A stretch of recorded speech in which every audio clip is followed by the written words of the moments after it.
If you want to have a say in what kind of movies we cover in October 2020, go right now to genrevision.com and vote in the poll at the top of the main page.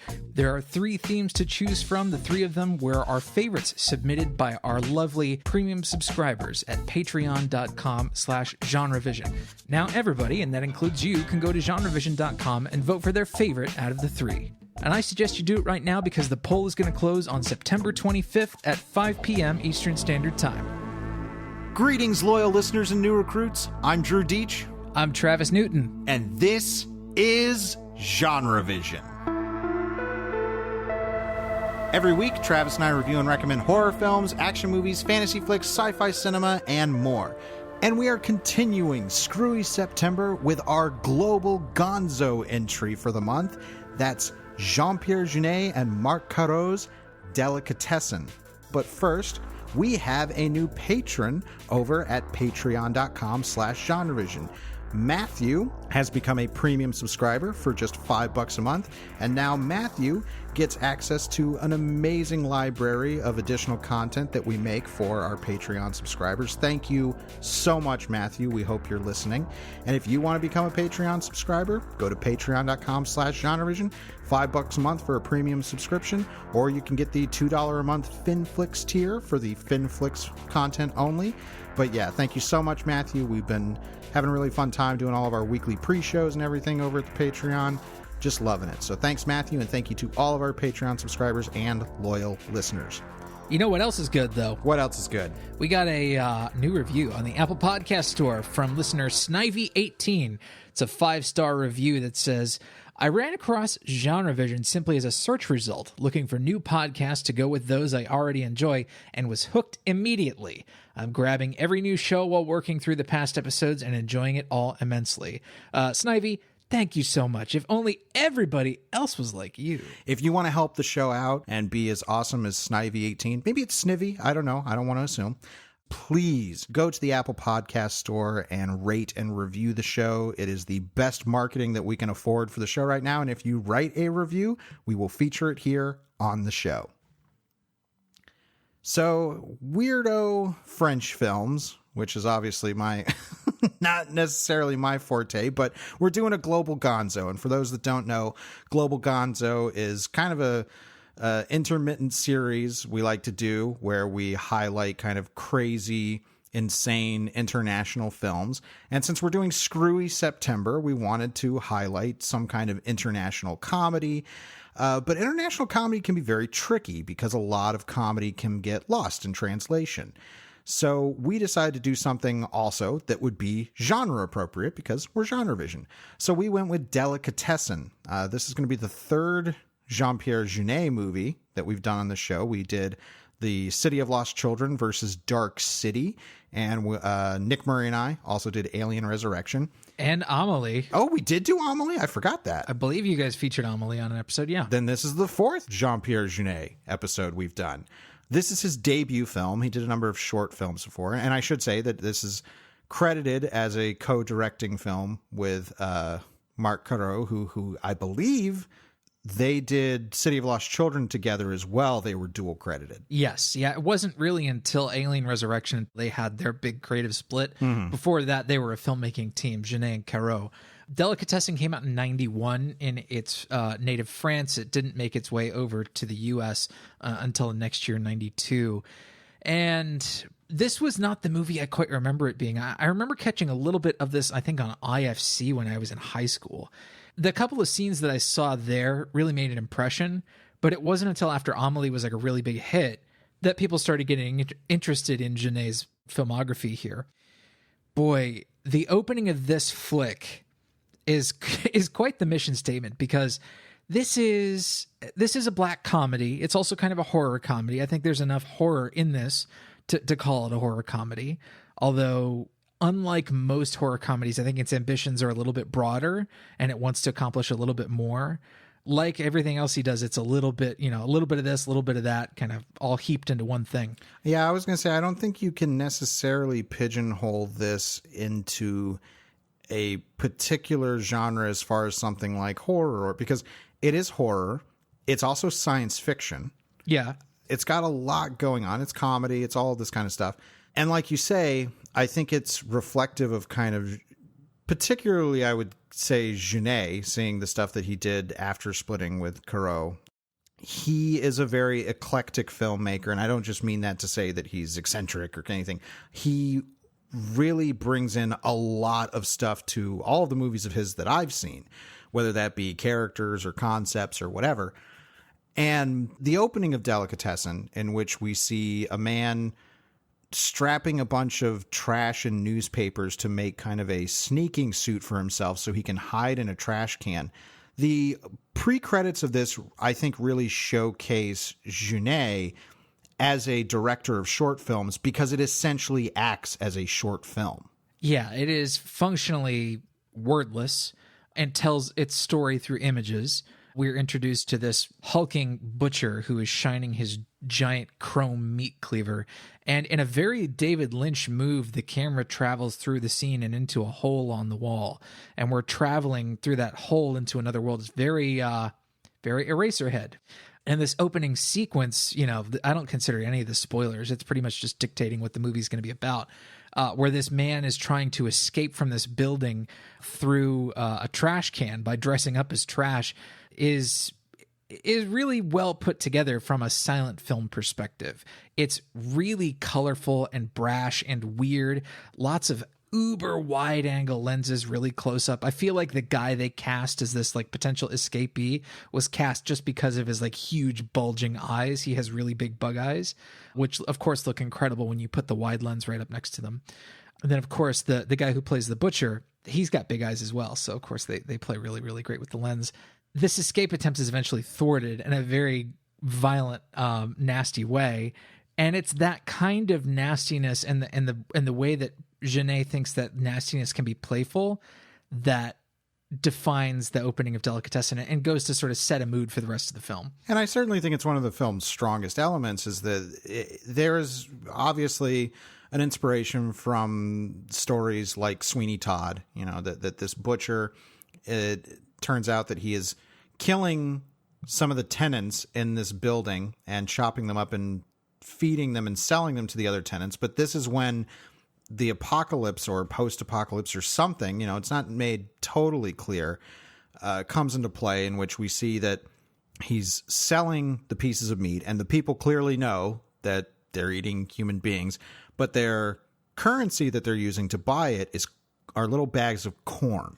Yeah, everybody pays in grain, whether it's corn or lentils. The currency of the time in this nebulous sort of yesteryear is grain.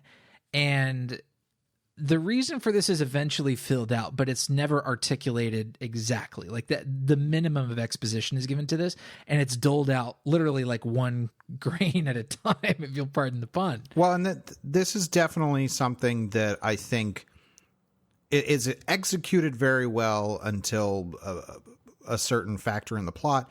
Jeunet and Caro are building a world, and when we talk about world building on this show, and this is, like you're saying, it's not done by exposition. It's all done with imagery and character interaction, often wordless, with pieces of technology or situations that we see characters in. This helps to build this world because this is a fantasy world. It, like you're saying, this is not taking place in the not too distant future or anything that kind of directly resembles a reality that we could grasp as taking place in our own like this is, you know, the technology that these people are using all seem like 30 years too old. You know, that there's all of these facets to it that when you realize, it's like, well, they, like we also say a lot on the show, they were just doing this because they thought it was cool. They thought it was cool to have these particular types of TV sets or these particular types of costumes and all of this. And I think that's very well established, not only in the opening, but also in the opening credits scene, which is this wonderful long single take. Oh, man. It's a beautiful credit scene. It does one of my kind of whatever the opposite of a pet peeve is my quirks that I love in film is when you do credits and the credits are thematically tied to an image on screen that echoes with the credit. For example, when we get to the music credit, the credit is written on a broken vinyl record. And that's fun. But what I love about the credit sequence is that it's all done practically in camera, and, and it's actual props that have been engraved or painted with names. I think Darius Kanji, who's the director of photography, his name shows up engraved on a camera. It's like, oh, that's really, really fun. It just sort of brings you into the tactile feeling of this world. So there's a little bit of world building and storytelling and tone setting, even with the credits. It focuses on those tactile details that set you up of like, what does it feel like to live in this world? Because it's some kind of punk. It's not diesel punk. It's not cyberpunk. It's like grease, smoke, smog punk.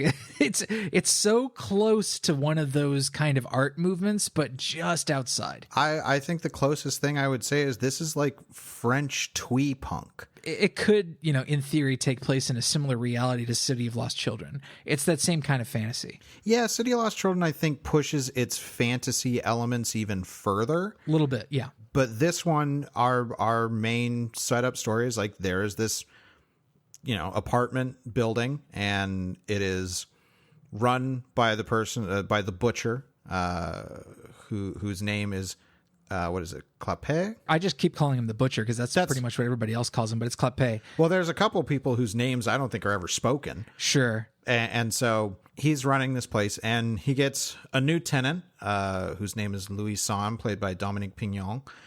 And he is, Louis Son is a practicing clown. Yeah. Who has recently lost his partner, Livingstone, and has shown up because he needs a job, and he's here to work, and he's going to be the handyman. He's going to fix up the apartment and everything.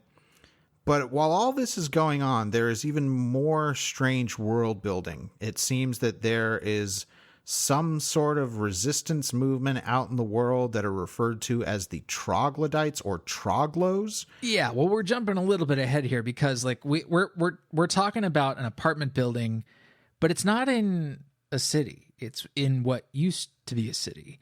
It's kind of this like bombed out, like post World War II, like dilapidated, wet, drippy rubble hell. And the air is completely filled with orange smog. There is a postman and a taxi driver who come out there, and they keep making references to like, oh, I had to come all the way out here, or they'll reference things that are happening back in town. So you get the feeling like you're way on the outskirts of what used to be a city. That's how we hear about like, oh, there's this movement of people called the troglos, and we're told that they don't eat meat. That there's a particular description for them, which I will not repeat. Yeah, but there's evidently been some sort of industrial or environmental or wartime disaster that causes crops to not grow. So everybody who is wealthy because they're hoarding grain. And so the butcher is actually the landlord of this apartment building.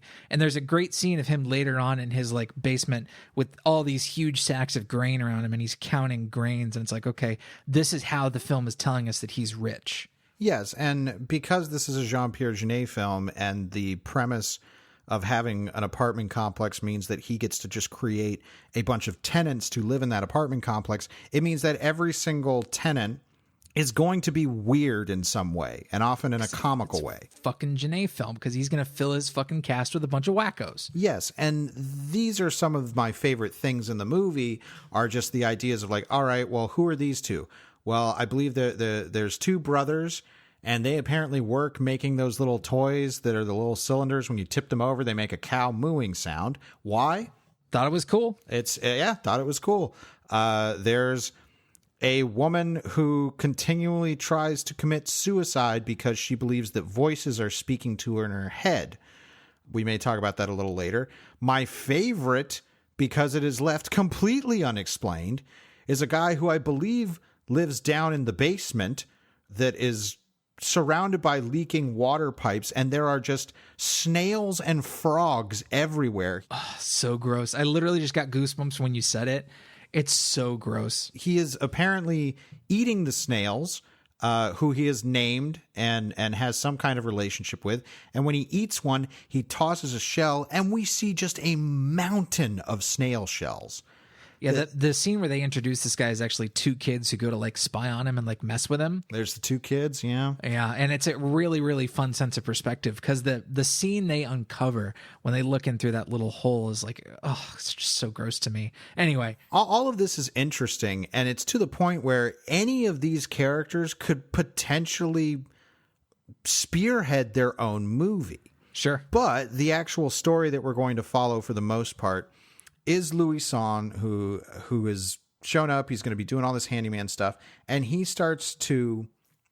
kicks off a relationship with the daughter of the butcher, Julie, and she's very shy. She's clearly been kind of kept away by her father. He doesn't want her going out in the world. He thinks it's awful, with everything that's going on. And her and Louison strike up a friendship and, of course, eventually a romance. And this is kind of our main story. It's like, okay, this is what the story is going to be. Louison is going to fall in love with the daughter of the evil butcher. He's not going to like that. This is fairy tale 101 stuff. Sure. And the majority of the scenes that we get with Louison, Dominique Pinon is a really talented slapstick comedian. I mean, he's playing a clown in the film. I know that is, he has that training, and he is a fantastic clown. Yeah, he's incredible at it. But these scenes that he has with Julie, when she starts to sort of indulge her feelings for him, that scene in Julie's apartment where she is ashamed of wearing glasses, so she takes her glasses off because she wants to appear pretty, but she's actually like fucking stone blind. That whole premise of that scene playing out that way is really funny, and perfectly well executed, from a slapstick perspective. That's very classic comedy. Oh yeah, and it works. I hope I'm not sounding dismissive or anything about the things I'm saying, because up to this point, the movie was very much working for me. It was like, okay, this story is interesting. I like all of, if I don't like, I'm at least intrigued by all these different tenants in the apartment. And they all know that, okay, Louison's the new guy. He's got to get chopped up and fed, but that's not happening. And they're all getting super hungry. So who's going to get put in the grinder? Mm-hmm.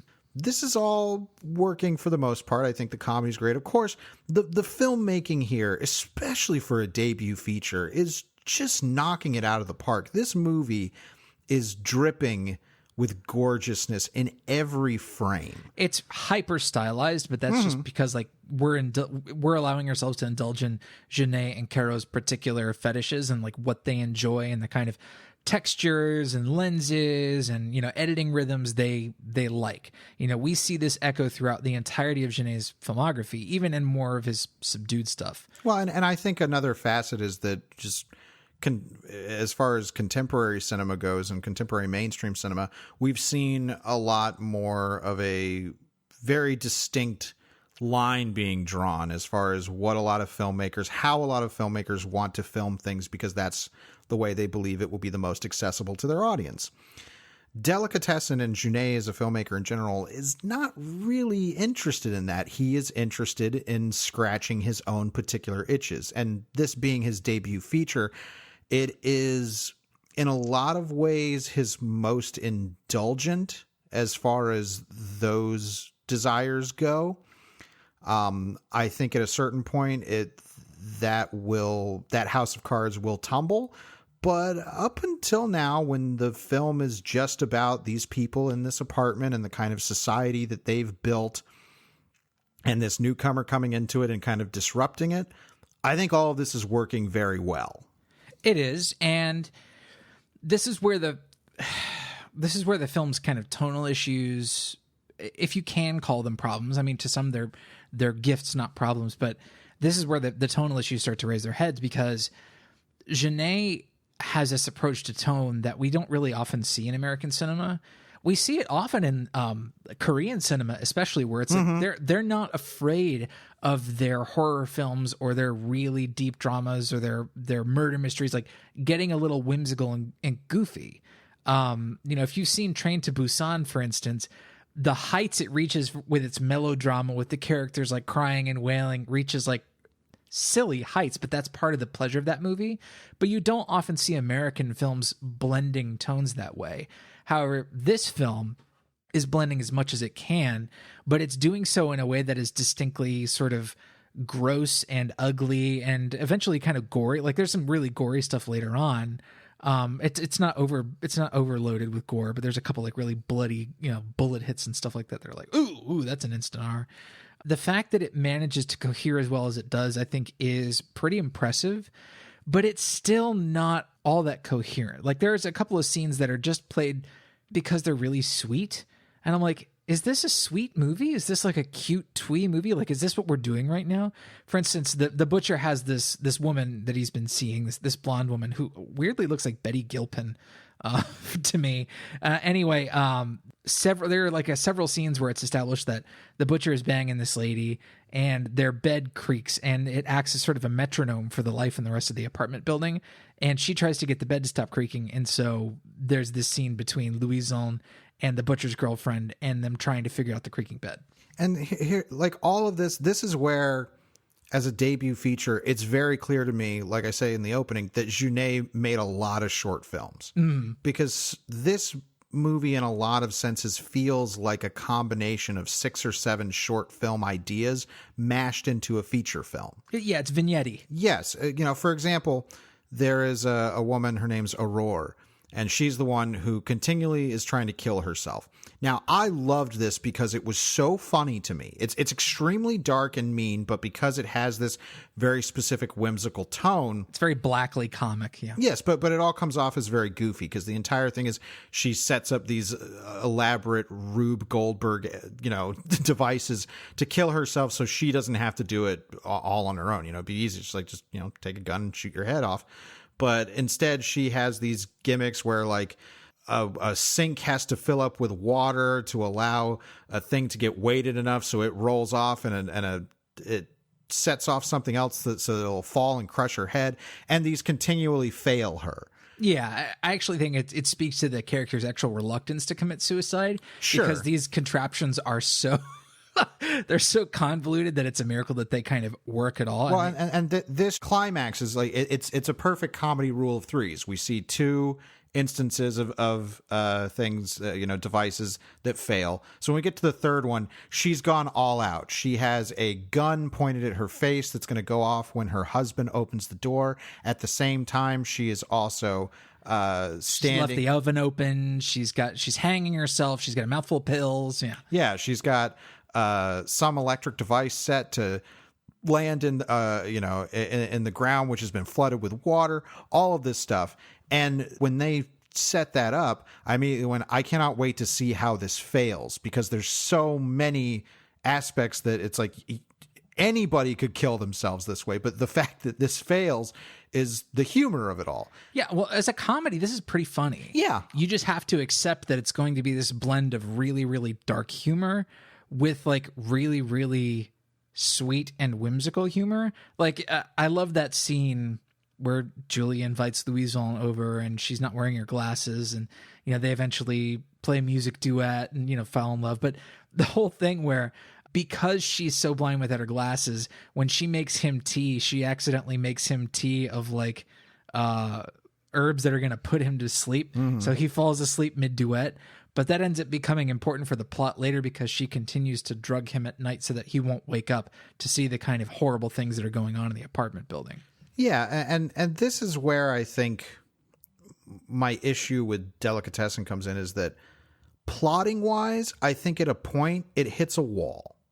Because the simplicity of the plot as presented when we're introduced is that, okay, new guy shows up to this place, there's a power structure that he is going to disrupt in some way, and let's go. Well, it turns out that Louison is not really the thing that's going to disrupt this society that has been built in the apartment complex. It's actually going to be Julie and her connection to the resistance movement of Troglos eventually, like that eventually happens. She is falling in love with Louison. She knows that he's destined for the grinder. She wants to help him. So she seeks out this resistance movement. And this was the point in the movie where it's like, okay, I guess this is the story. And like, this is how this is going to go down. And once they introduce this resistance movement of troglos, and already we have a very large, I won't say unwieldy, but a very large ensemble of kooky characters. Then we have this entire army, essentially, of weirdos who come in with their own goals. And they are told by Julie, like, hey, if you can snatch this guy, Louison, out of his apartment so that he won't get eaten, you can steal all of my father's grain stores. And this was the point in the movie where I was like, I think you've overstuffed yourself. I can't disagree more. This is actually one of the times where you and I have disagreed with any severity in like months, maybe. Like we've been on the same page for so long with movies, but this, dude, it's 2020. We're not trying to, yeah, we're not trying to sow discord here. But also, you and I did not watch this together, which you and I have been frequently doing for a bunch of movies. So it's true. You and I kind of weren't sharing things back and forth during the watch of this movie, and I was kind of fascinated to find out that this is what kind of broke the movie a little bit for you at this point, because like I, from the very first scene of the film, was wondering, like, something happened in this movie's little reality. I want to know what it was. I want to know who's responsible. And as soon as I started seeing political propaganda show up in the film, I'm like, aha, interesting. Okay, they're not telling me this for no reason. I want to know what's going on here. So the movie had me hooked with the curiosity, and it had me hooked with the world building. So to find out what's going on with these troglodytes living in the sewers, I thought it was delightful. When Julie goes down into the sewers to seek them out and find out what's going on with them, there's this incredible moment where she comes to this sort of platform in the sewer, and she can't really seem to find anyone. And there's this great wide shot where we realize all of the troglodytes have been hiding in the wide shot. They've all been cleverly hidden in the wide shot, and they all pop up around her. Great moment. Loved it. It's great, Greg. I won't debate that. Like, visually and setup wise, it's great. Narratively, this is where the movie, I think, got too big for its britches. Because here's the thing. You're going to add these resistance characters, and they're going to go on this mission to save Louison. The movie does not do, I think, the due diligence to make them characters. They are vehicles for the plot and to continue the insanity and kookiness. Sure. Because eventually one of them gets killed, and they hold on it. It's like, oh, who's, this person's getting killed. I'm like, I guess I'm supposed to care about this or feel something. Like, I didn't. I felt it was another kind of like blackly comic, strange moment. I realized that there were going to be so many of these different guys in like all the same like trash bag suits with these goggles on. And I really was just sort of enjoying them as a plot device and not really characters. And then, of course, they have the setup for a bunch of decent slapstick gags like Aurora, the woman that the butcher has been driving crazy and trying to get to kill herself so he can use her for meat. She opens up her ash chute to dump some ashes down, and of course one of the fucking troglodytes faces right there because he's climbing up the vents, and she screams, and it's just a really well executed moment rhythmically. And then of course her husband comes over, is like, what's wrong? And of course we know, her craziness, quote unquote, is not going to be validated. So first of all, I want to correct you. The butcher is not trying to drive Aurora crazy. That's one of the Moo Cow brothers. Oh, that's right. Okay. Another one of these sort of blackly comic moments. Marc Caro plays one who gets this incredible close-up while he's hanging upside down in the stairwell. And I think he comes face to face with Mr. Tapioca, that character. And he gets this great close-up, this super wide-angle close-up where it's like, oh, man, I love Jeunet's love of hideousness. This is where you had all of these characters, some who we haven't even mentioned. There's a whole family with the two kids and then the husband and wife that are kind of like, they don't really seem like they care about each other until the end when their lives are potentially in danger. Tapioca, yeah. Yeah. You have all of these characters, and I was like, I'm enjoying the time. And then once these resistance people come in, they're trying to do all these other stories, like the two Moo Cow toy brothers that it turns out like, oh, the one brother is obsessed with Aurora and is in love with her and infatuated, but she's married and all this stuff. Whereas it turns out the other brother has been speaking to her through the pipes to try and get her to kill herself. One of them is actually a Trog sympathizer. Sure. Snail Man, kids, I'm literally trying to remember, and this was where it was like once you had this big troglodyte army thing being another kind of like, I will agree that there are visual moments that are very effective that utilize them and that they add to the overall fun, wacky comedy of the movie. But narratively, I felt they were such a non-entity because it's not like they have I think a thing they needed to do was to give them a very defined leader character. If not a leader, at least one character that stood out. And there are a few very fleeting moments where one or two of them will have that kind of thing, but otherwise But it's usually just for gags. Like one of the guys kisses the butcher's girlfriend when they accidentally abduct her, and it's like, well, that's not a character. That's just a person that's lingering in the frame for a gag. And I agree. Like, they do not attempt to make the troglodytes characters at all. Instead, they're just one more domino in the long chain of dominoes that has to fall over so that good can triumph over evil in the end of the film. Because all these characters have all these very specific quirks, it all becomes this giant machine. It's like, well, how can we deliver on this gag and also execute this plot beat in a satisfying way that is true to what we know about these characters, so that even, Aurora, the woman who's been trying to commit suicide throughout most of the film, she eventually becomes this cog in this plot machine. And it's very funny the way she kind of factors into it. Of course, it's very, very dark.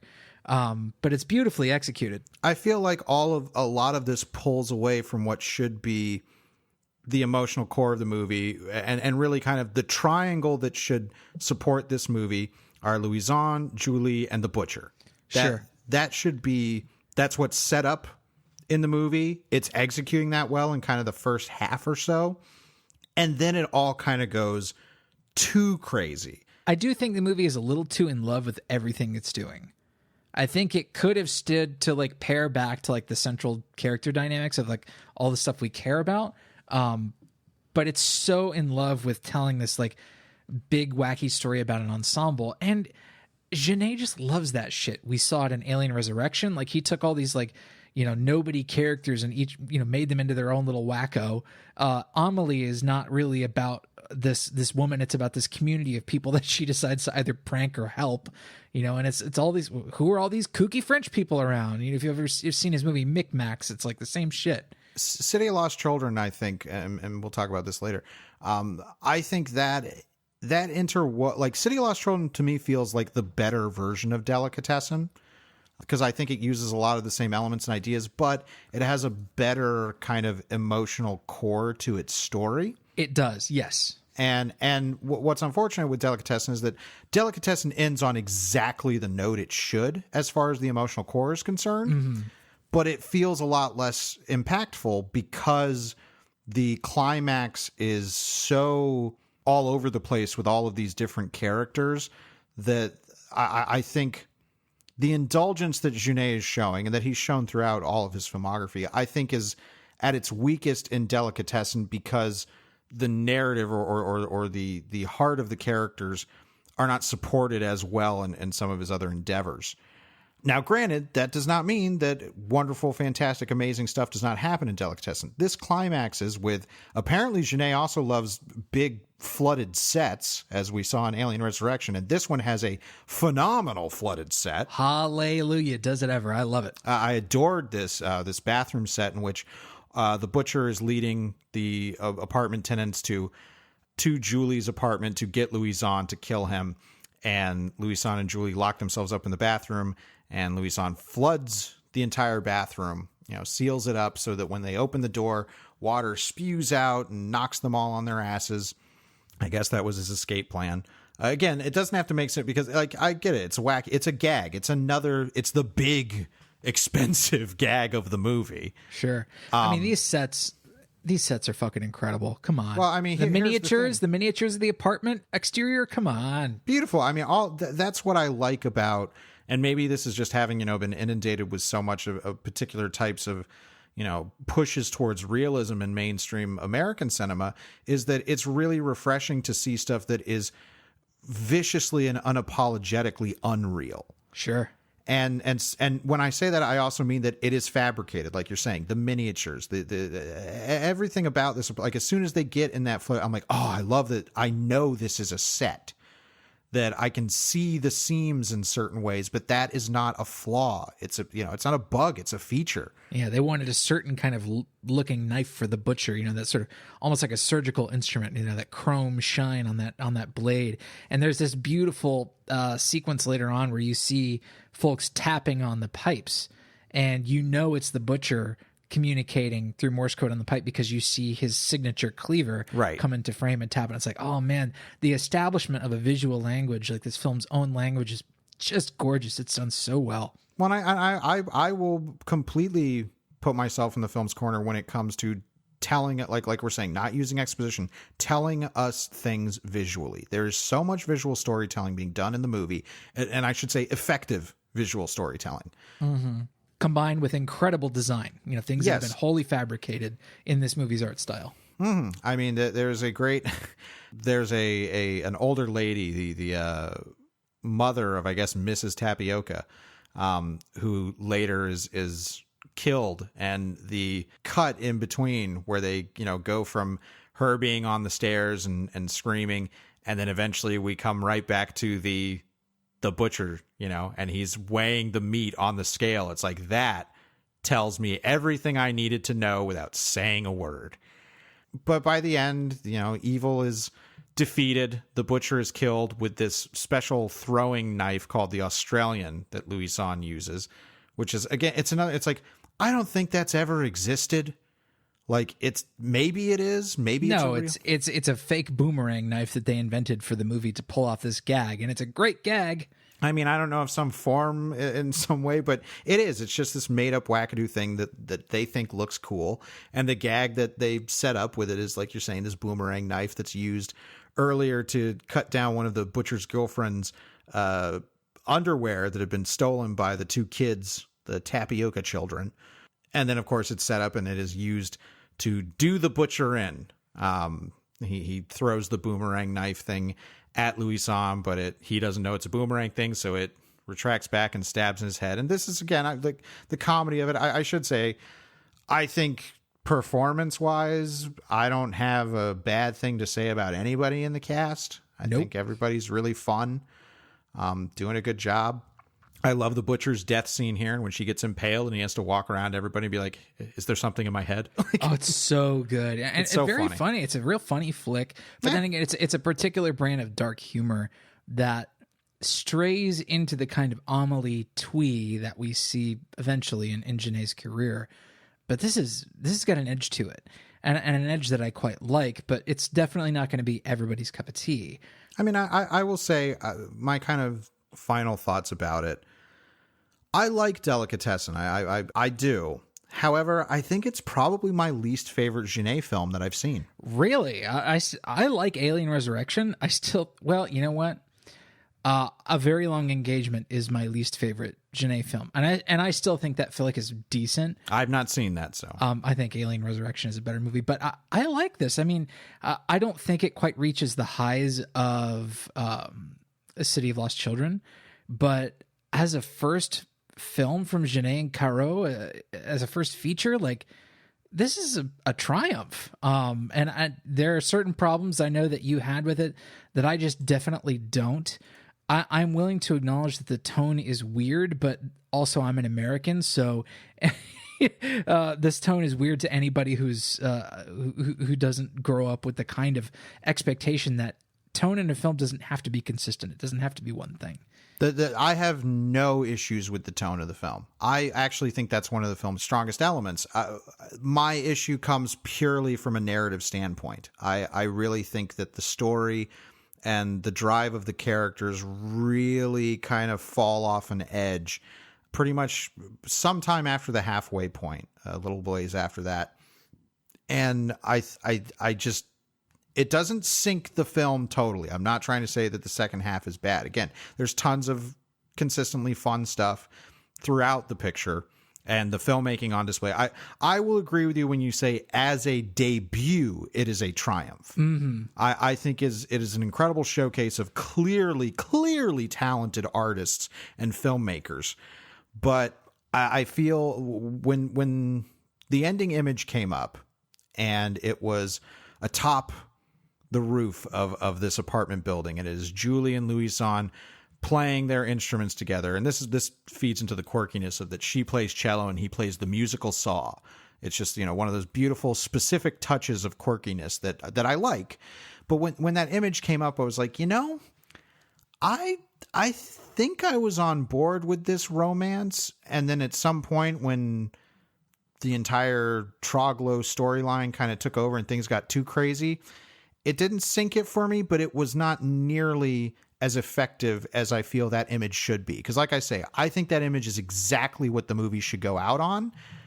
But I think along the way, it got too diverted because it's like, oh, but we want to do this wacky fun thing too. And we want to do this wacky fun thing too, because, hey, we're finally getting to make a feature film and we have money and resources to be able to do that. So we want to indulge those tendencies.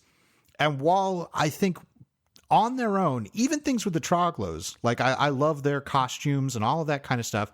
I think these individual elements are very, very fun, but I don't know if when you put all the ingredients together, they necessarily make the tastiest cake. It's a very distinct cake. For sure. But it's not the tastiest. There's a lot of that I agree with. Like I said, it's very vignette-y. There are little scenes with characters are like that. Well, that's its own kind of vignette, and it may not necessarily have a whole lot to do with the rest of the film other than setting a whimsical tone or being a short gag. But what interested me more than, the central romance of the film, which is very storybook, which is not bad. No. It was the world building. I think this was a really fun exercise in building a freaky world, which we actually don't often see. Like, I described it earlier as like, it's not quite diesel punk. It's not quite steampunk. It's somewhere out there in art film land. And I just don't see movies like that often that approach this level of watchability.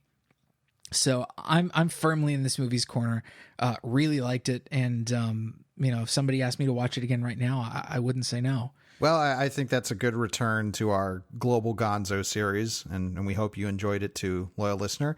But now we have to head over to the shelf where we pick a movie that might act as a good pairing or substitute for our main topic. And as always, we want to encourage you to go to genrevision.com, comment on the post for this episode with your own shelf picks, and we will feature it on next week's episode. Travis, what are you going to pull off the shelf for Delicatessen? I mentioned it earlier. It is David Lynch's Eraserhead, another kind of fantasy world that focuses on a central romance between two characters who are, often embodying this sort of black comedy in a very physical way. Jack Nance's character in this has such a signature look and these bugged out eyes. And, I couldn't stop thinking about Eraserhead all throughout my viewing of Delicatessen. If you've never seen Eraserhead, I would probably call it more abrasive than Delicatessen because it has the kind of Lynchian narrative that's tough to grab onto. Is like, it doesn't have as firm a diegesis as this movie has, where you're just like, is this real? Is this really happening to this character, or is this something that they're imagining?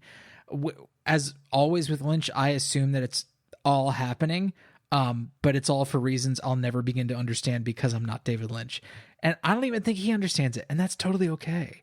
But you've got recurring imagery, the sort of nightmarishness of the whole thing, the sort of drippy, burned out, bombed out hell that Eraserhead takes place in. And you've got this recurring motif of sort of going through portals into different worlds like we see in the opening of Delicatessen. So if you haven't seen Eraserhead, it's a stone cold classic of art house weirdo gonzo cinema. You absolutely have to see it. It's in the Criterion Collection. It's got a beautiful 4K restoration. What are you doing? Watch it. Anyway, what are you pulling off the shelf? For me, if you want another movie about an apartment complex and a society that's been built around it and then seeing that society crumble. Oh, boy. He knows what's coming. It's High Rise, the Ben Wheatley adaptation of the J.G. Ballard novel. This was my favorite movie of, I think this is 2016. I adore this movie. It is very much not for everyone. It goes extremely dark places. I will say tonally, I think it is more, I don't want to say accessible, but it's more understandable than Delicatessen. You'll be able to grasp kind of what High Rise's mood and outlook is pretty early on, especially because the movie starts further in the story. I think there's some very funny stuff in High Rise, but it's much drier. It's also a much more, it's a darker film. Well, it's J.G. Ballard, so it's mean and weird and abrasive, and Wheatley does a great job of capturing that. But it has, immediately when I saw the ending images of Delicatessen, I thought about the ending of High Rise, which has a child on top of the rooftop of this, looking out. Yep. And it was like, oh, okay, like I feel a thematic, this, and I like the idea of having a bunch of characters contained in a specific building and seeing what develops out of that society. In High Rise, it is this, as I learned, I guess it actually is taking place in the 70s of the time when the novel was written. Yeah. I thought it was kind of like a weird retro future thing when I first saw it.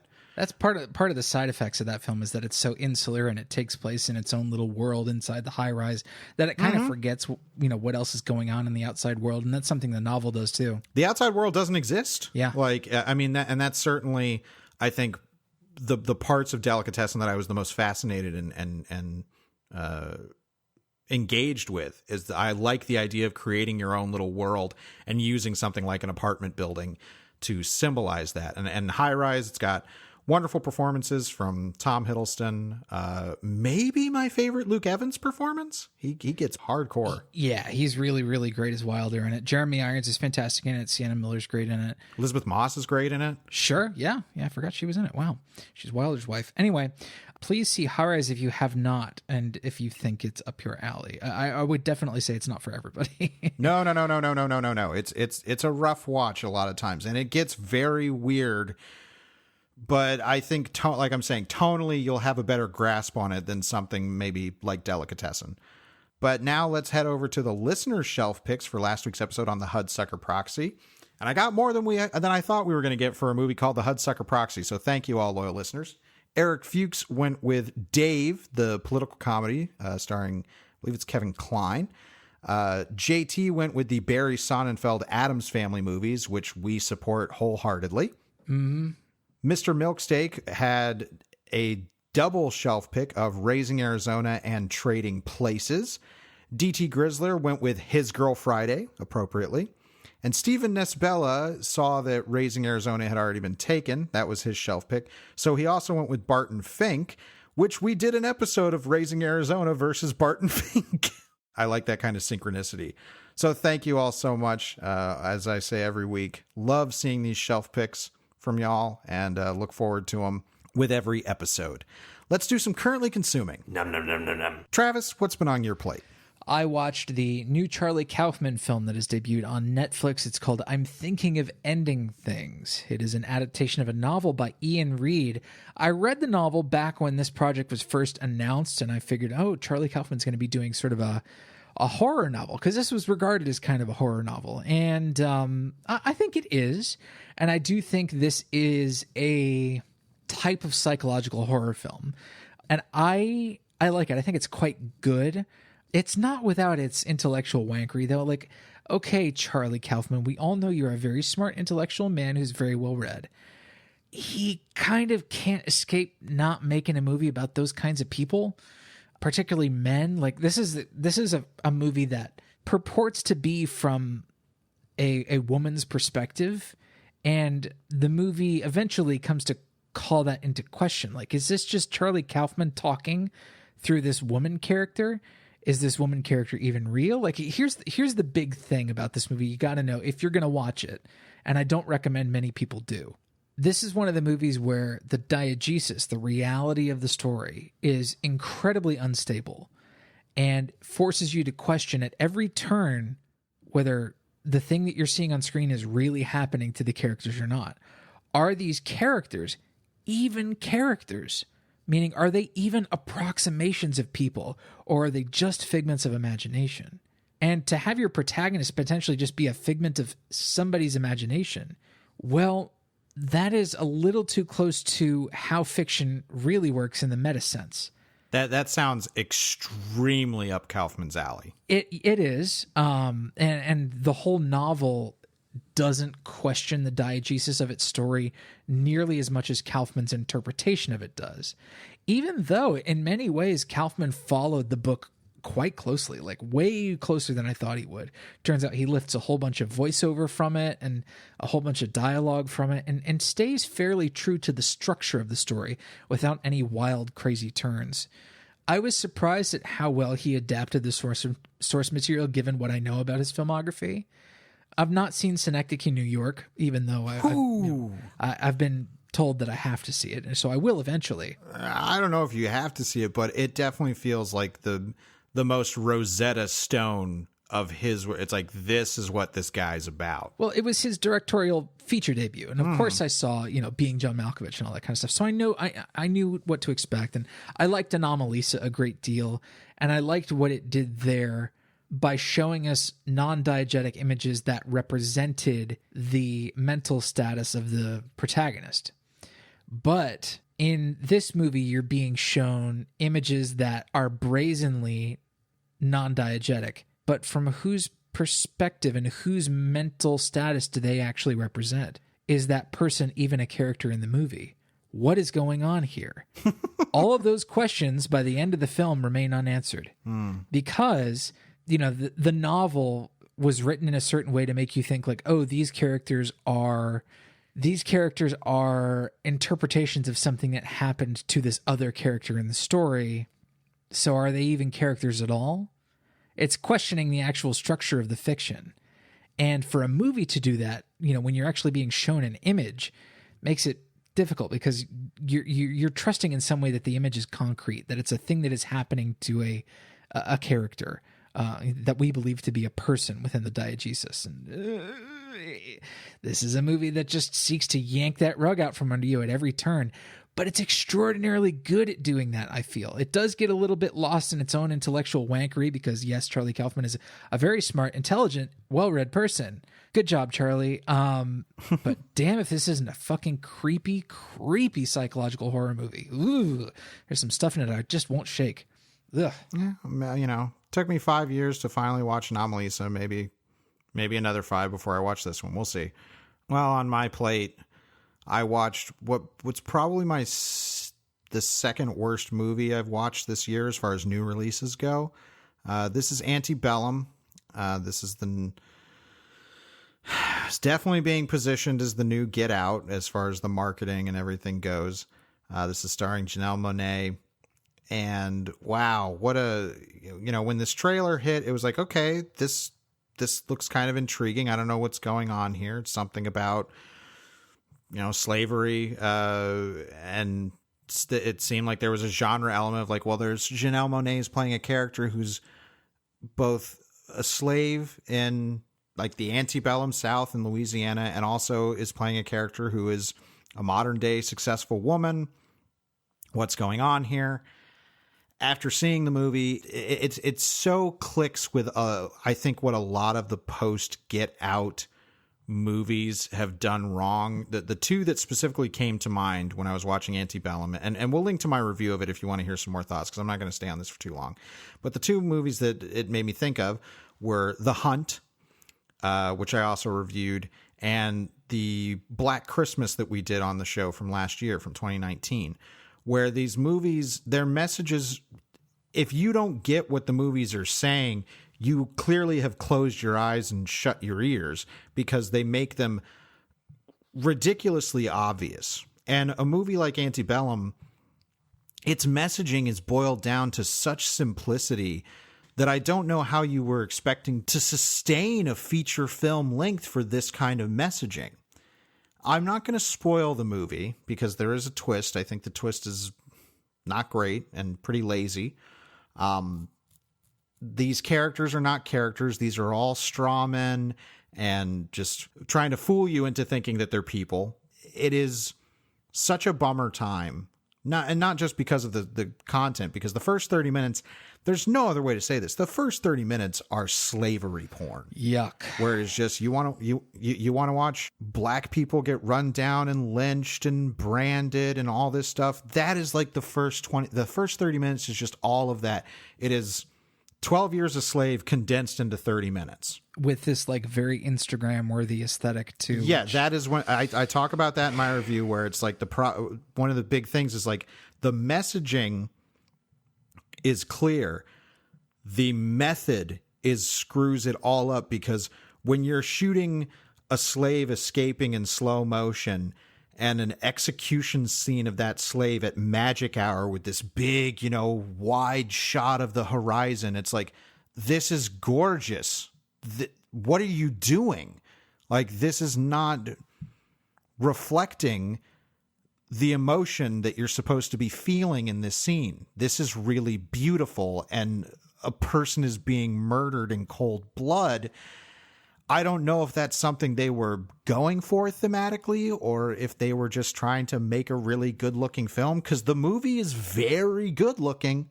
It's a great looking film. The opening credits has a super impressive tracking shot, but it's a super impressive tracking shot through the most stereotypical slave plantation that you've seen in 100 movies up to this point.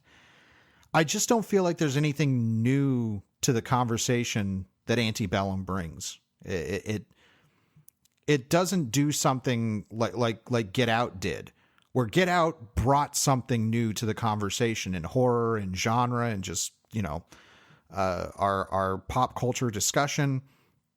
Antebellum doesn't do that, and it has all of the materials there to do something really interesting, but it doesn't. And I don't think it satisfies as a piece of genre storytelling, and it doesn't satisfy as a piece of social commentary. I feel bad for everybody involved in it, because they're a great act. Like, Jenna Malone showed up in this. I was like, oh no, Jenna Malone. Janelle Monáe, come on. I mean, even her is sort of a mark of quality, is generally like really dependable. She's a fantastic performer. It is probably at this point my biggest disappointment of the year. That is a shame. I mean, I appreciate you reviewing it and all that kind of stuff, but I will defer to Black critics on this. And I've read multiple reviews from Black critics who have said, like, there's no other reason for Black people on the screen in this movie to basically just be like depictions of Black pain and Black suffering. It's like, which we've seen throughout the entirety of cinema's history. And this year, I mean, sure. I'm not trying to advocate for the movie, but like, this is, why is this the right time to release this movie? Like, no, I mean, but again, if you just looked at the messaging on paper of the movie, it's not one that you would disagree with at all if you're a, human being with a soul. But it's not about message. Your movie can't just be the message. That's the problem is everything else that's in this movie, it actually hurts its messaging at every turn. And that's why it's so disappointing. I can't recommend it to anyone. Like, it is really, really close to being my least favorite film of the year. It's not right now, but yeah, I do not recommend Antebellum at all.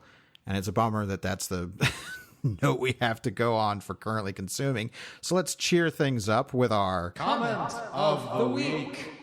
And our comment of the week comes from loyal listener Wal Drumpus, who I guess I should add some context here. Wal Drumpus is a German listener of ours and always just love seeing him in the comments.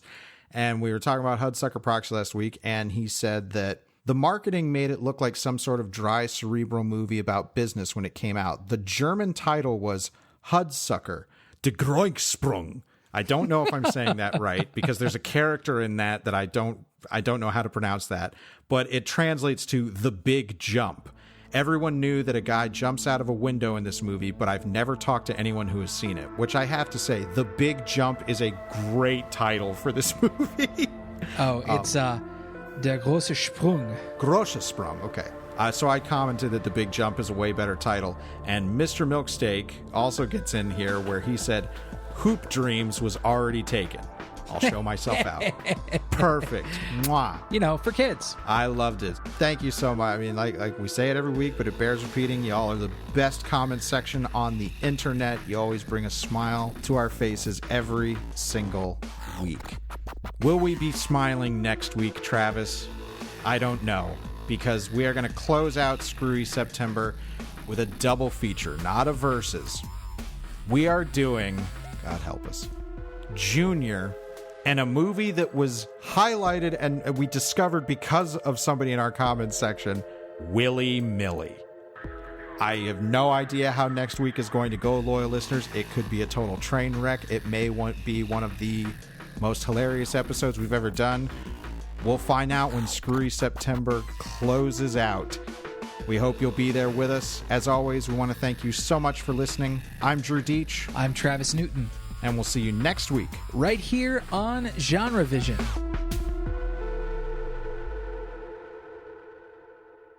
Short and sweet. There we go.